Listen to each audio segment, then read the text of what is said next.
quem nos ajuda a analisar os principais assuntos de economia é a Rita Mundim, que já aparece aqui com a gente. Bem-vinda, Rita.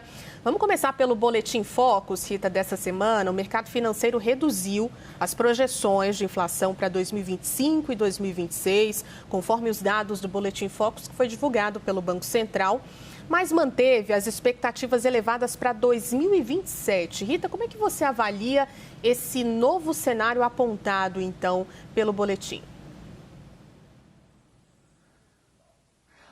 Olha, Ju, antes de mais nada, boa noite. O que nós estamos vendo aqui? Na semana passada, nós tivemos a divulgação do relatório de política monetária, que é uma peça feita trimestralmente pelo próprio Banco Central, onde ele coloca as suas próprias projeções. E nessa peça, o Banco Central vê a inflação em 2025 a 4,8%, né, 4,8%, vê a inflação para 2026 na faixa de 4,3% e a inflação para 2027 em 3,4%. E o que o mercado está vendo? Muito próximo do Banco Central, o mercado está projetando a inflação para 4,81% nessa projeção que foi divulgada hoje. Para 2026, 4,28%, Banco Central 4,3%. Mas vamos lá, qual que é o centro da meta? O centro da meta é 3%. Então, para convergir para o centro da meta, essa inflação ainda está muito longe, ela está muito mais próxima do teto da meta. No caso de 2025, o próprio Banco Central coloca que as chances dele não cumprir a meta são de 71% nesse ano. E para 2026, nós estamos ali batendo na trave, né? Porque o teto da meta é 4,5%, o Banco Central está projetando 4,3% e o mercado 4,28%. O que chama atenção é que o horizonte relevante que o Banco Central está trabalhando para trazer a inflação mais próxima para o centro da meta é 2027. Mas para 2027, o Banco Central está mais otimista do que o mercado. O mercado está projetando 3,9% e o Banco Central 3,4%.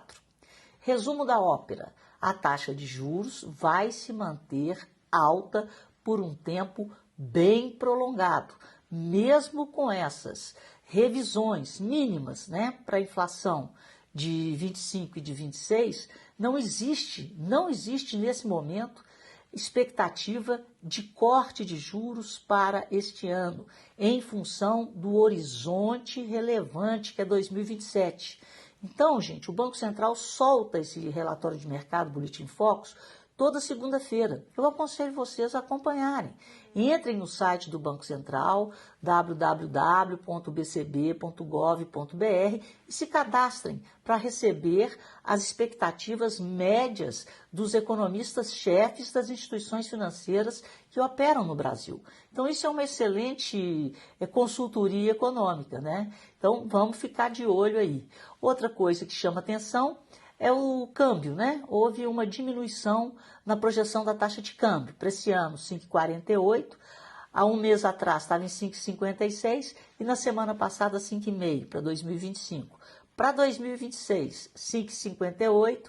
Há um mês atrás a projeção era de 5,62, na semana passada de 5,60. E para 2027, o câmbio a 5,56. Também estava a 5,62 há um mês atrás. Por que eu estou falando tudo isso? Porque a taxa de juros alta atrai o capital especulativo.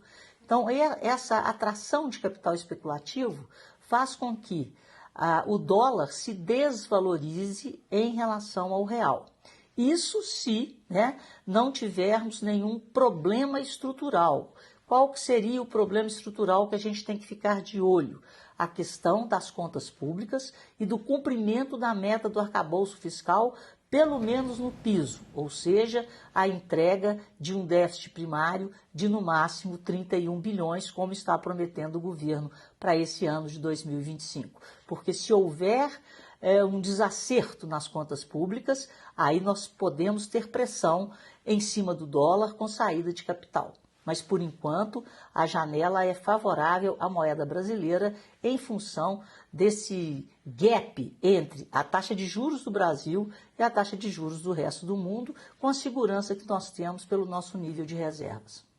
Falando em taxa de juros, inflação, Rita, queria trazer um outro ponto aqui para a nossa conversa, que foi uma fala hoje do presidente do Banco Central, Gabriel Galípolo. Ele disse que o Comitê de Política Monetária, o Copom, não pode se emocionar com base em um único dado da economia brasileira e mudar o patamar já de imediato da taxa básica de juros. No segundo trimestre, a gente lembra, a economia brasileira cresceu 0,4%, uma desaceleração em relação ao primeiro trimestre, quando avançou 1,3%. Com impulso, inclusive, você tem destacado bastante do agronegócio. O que dizer dessa fala de Galípolo? Por que não se emocionar?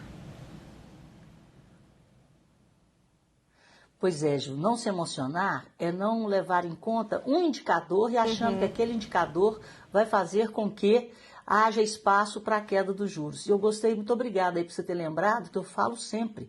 O Galípolo frisou com todas as letras que, tirando o agronegócio, o crescimento do Brasil tem se dado por demanda.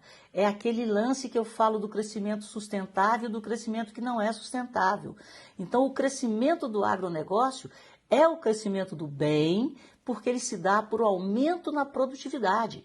Então, o que o Galípolo chama atenção é que esse crescimento no Brasil tem sido por aumento de demanda.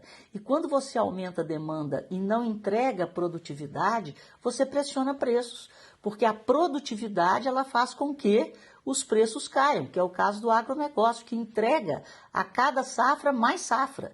Então, ele entrega mais produção, ele entrega mais produtividade, mais eficiência. Então, ele chama muito bem a atenção sobre isso. E mais, ele fala que o mercado de trabalho está muito aquecido e a inflação de serviços, que é provocada principalmente por esse crescimento, tendo por base só a demanda, que não é sustentável, ela está rodando muito acima do que deveria. Então, nós temos uma inflação de serviço rodando a quase 6%, com uma média de inflação na faixa de 4,80% e com uma meta a conquistar de 3%. Então, ele também foi muito enfático. Olha, gente, a missão do Banco Central é entregar 3%, é a meta. E com isso, depois da fala do Galípolo, a Bolsa, que estava subindo quase 1,5%, fechou em alta de 0,61%, ela deu uma recuada. Os juros futuros, que estavam praticamente 0 a 0, até em ligeira queda, fecharam todos em alta, mostrando que o Banco Central não está aqui para brincar. E a taxa de câmbio, né? A taxa de câmbio, como eu disse, esse juro faz bem, né? Porque o capital especulativo entra e o dólar cai em relação ao real. Mas mesmo assim o dólar fechou na faixa de 5,32 e chegou a estar cotado na faixa de 5,30. Então o Banco Central deu um recado muito contundente, muito forte, que ele não está para brincadeira e que existem dois problemas no Brasil. A política do governo querendo gerar emprego, né, e através de crédito e através de benefícios sociais, uma dívida crescendo e um Banco Central extremamente preocupado com o nível de crescimento acima da capacidade da economia, fazendo com que a inflação de serviços preocupe e esse mercado de trabalho extremamente resiliente também preocupe. Para Rita, a gente tem um tempinho aqui para falar justamente sobre geração de empregos, né? O Brasil abriu mais de 147 mil vagas formais de trabalho em agosto. São dados do CAGED, que é o Cadastro Geral de Empregados e Desempregados, divulgado pelo Ministério do Trabalho. E esses dados representam uma queda de 38% em relação a agosto do ano passado. Esse é o pior resultado para um mês de agosto, registrado desde o início desse novo CAGED, que começou a ser contabilizado ali em 2020. Rita, ao que se deve essa queda? É informação muito ruim, pensando para o governo e para a política, né? Pois é, politicamente falando, né, é ruim. Mas se você olhar para o esforço da política monetária em ter uma taxa de juros restritiva, o que é uma política monetária restritiva? É uma política monetária que tem como objetivo desacelerar a economia. Mas mesmo assim, o número ainda é muito forte. Esperava-se 182 mil novos postos de trabalho, foram criados 147 mil. Agora eu te pergunto, Juliana, qual é o setor que você acha que gerou o maior número de novas vagas no mês de agosto? Vamos lá. O que você acha? O comércio, o setor de serviço, como é que é? Acertou, Juliana. Se somar Sempre. serviço e comércio, é 77% das vagas, que é esse crescimento que não é sustentável. Já o agro, ele cortou cerca de 2.600 postos de trabalho por causa da sazonalidade. É o final da colheita de café no estado de Minas Gerais. Então, houve um corte de 2.665, a indústria está desacelerando, mas o setor de serviços e o comércio continuam aí pujantes, né? Foram 82 mil novas vagas no setor de serviços e mais de 30 mil no comércio. Então, é isso, é sobre isso que o Galípolo falou. Então, nós temos uma política monetária indo numa direção e o governo contrariando essa política monetária, tentando induzir a população a tomar crédito e distribuindo benefícios, né? Distribuindo benefícios sociais, estimulando o consumo. Rita, muito obrigada, viu, pela participação. A gente vai conversando ao longo da semana. Obrigada. Até. Tchau, tchau.